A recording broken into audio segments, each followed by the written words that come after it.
Perkenalkan, nama saya Latifah Fauziah dengan NIM 23111245 dari Prodi PGSD dan mata kuliah Keterampilan Berbahasa Indonesia. Di sini saya akan menjelaskan tentang keterampilan menyimak. Selamat menyaksikan. Yang pertama, pengertian menyimak. Menyimak adalah proses aktif dalam mendengarkan dan memahami pesan yang disampaikan oleh orang lain. Menyimak bukan hanya sekedar mendengarkan bunyi atau kata-kata, tetapi juga melibatkan perhatian, pemahaman, evaluasi, dan seringkali merespon terhadap informasi yang disampaikan. Yang kedua, ada tujuan dan tahap menyimak. Tujuan menyimak secara umum adalah untuk memahami informasi yang disampaikan melalui lisan dengan baik. Kemudian ada tahap menyimak. Tahap menyimak terbagi menjadi beberapa macam. Pertama, memahami informasi. Menyimak membantu kita memahami pesan, instruksi, atau informasi yang disampaikan oleh orang lain. Kemudian yang kedua, mengambil inti dari pokok masalah. Menyimak memungkinkan kita menemukan intisari dari pembicaraan atau presentasi. Yang ketiga, mengembangkan keterampilan berkomunikasi. Dengan menyimak, kita bisa meningkatkan kemampuan berkomunikasi secara aktif. Yang keempat, meningkatkan pemahaman bahasa. Menyimak juga membantu dalam pembelajaran bahasa, khususnya dalam memahami kosakata, intonasi, dan penggunaan kata. Yang ketiga, ada jenis-jenis menyimak. Jenis-jenis menyimak terbagi menjadi beberapa macam. Yang pertama, ada menyimak intensif. Menyimak dengan fokus penuh untuk menangkap detail informasi yang spesifik. Yang kedua, menyimak ekstensif. Menyimak secara umum tanpa perlu memahami setiap detailnya. Yang ketiga, menyimak kritis. Menyimak dengan tujuan menganalisis, mengevaluasi, atau menilai informasi yang disampaikan dengan jelas. Yang keempat, menyimak apresiatif. Menyimak untuk menikmati atau mengapresiasi sesuatu, seperti ketika mendengarkan musik, puisi, atau cerita yang indah. Kemudian, ada proses-proses menyimak. Proses menyimak melibatkan beberapa tahapan yang saling berkaitan untuk memahami. Yang pertama, ada mendengarkan. Tahap awal di mana pendengar menangkap bunyi atau suara yang disampaikan oleh pembicara. Yang kedua, memahami.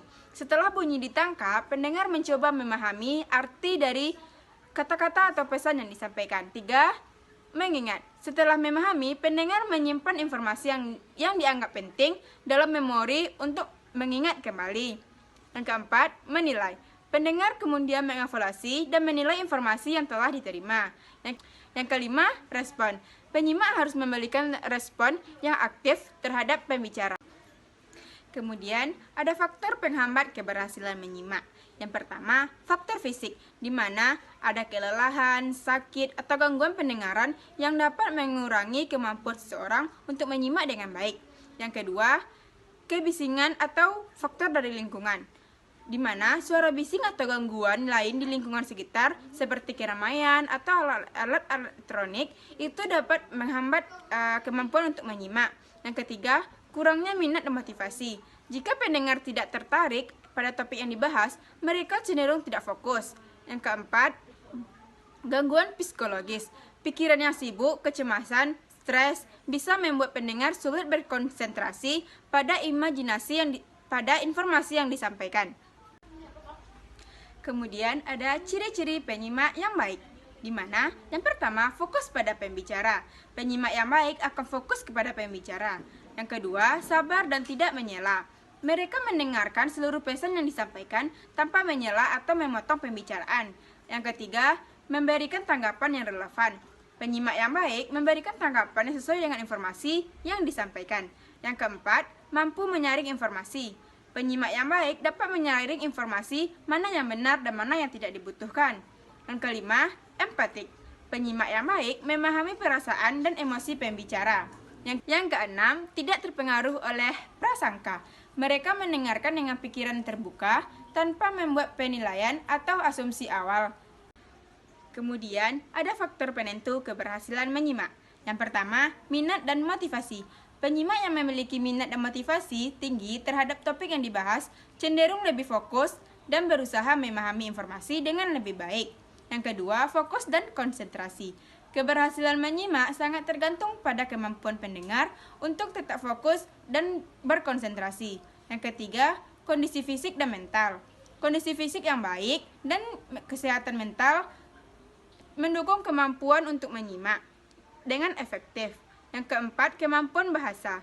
Kemampuan pendengar dalam memahami bahasa digunakan oleh pembicara. Yang kelima, pengalaman dan pengetahuan terdahulu. Pengalaman dan pengetahuan sebelumnya tentang topik yang sedang dibahas membantu penyimak dan memahami dan mengaitkan informasi dengan baik. Kemudian, cara meningkatkan perilaku menyimak. Pertama, fokus pada pembicara. Latih diri sepenuhnya fokus pada pembicara. Yang kedua, latih kesabaran. Hindari kecenderungan untuk menyelah pembicaraan. Yang ketiga, aktif bertanya dan klarifikasi. Yang keempat, catat poin penting. Yang kelima, cobalah mendengar dengan baik. Yang keenam, latihan konsentrasi secara bertahap. Yang ketujuh, gunakan teknik profase. Yang kedelapan, hindari prasangka atau pemikiran cepat. Kemudian, ada strategi-strategi menyimak untuk tingkat SD. Yang pertama, simak ucap ulang, di mana merupakan strategi menyimak, di mana siswa mendengarkan informasi, lalu mengulanginya dengan suara. Yang kedua, simak dan kerjakan, di mana strategi siswa mendengarkan instruksi atau perintah, kemudian melaksanakannya. Yang ketiga, simak tulis. Simak tulis melibatkan mendengarkan informasi dan mencatat poin-poin penting. Yang keempat, simak dan terka. Ini di mana siswa diminta untuk mendengarkan suatu informasi, kemudian menebak dan memprediksi kelanjutannya. Yang kelima, bisik berantai, di mana aktivitas kelompok informasi disampaikan dari satu siswa ke siswa. Yang keenam, identifikasi kalimat topik dan kata kunci. Ini merupakan strategi penting dalam menyimak, terutama untuk memahami teks yang panjang atau kompleks. Kemudian, ada menjawab pertanyaan. Strategi menjawab pertanyaan mengharuskan siswa untuk menyimak dengan baik agar memberikan jawaban yang tepat. Yang kedelapan, menyelesaikan cerita. Dalam strategi ini, siswa diminta untuk mendengarkan sebagian cerita dan kemudian menyelesaikannya. Yang kesembilan, merangkum. Setelah menyelesaikan cerita, siswa diminta untuk merangkum cerita yang didengar. Yang kesepuluh, parafrase. Parafrase melibatkan siswa dalam penyampaian kembali informasi yang telah mereka dapatkan. Baiklah, sampai di sini materi yang dapat saya sampaikan. Sekian, terima kasih. Assalamualaikum warahmatullahi wabarakatuh. Bye.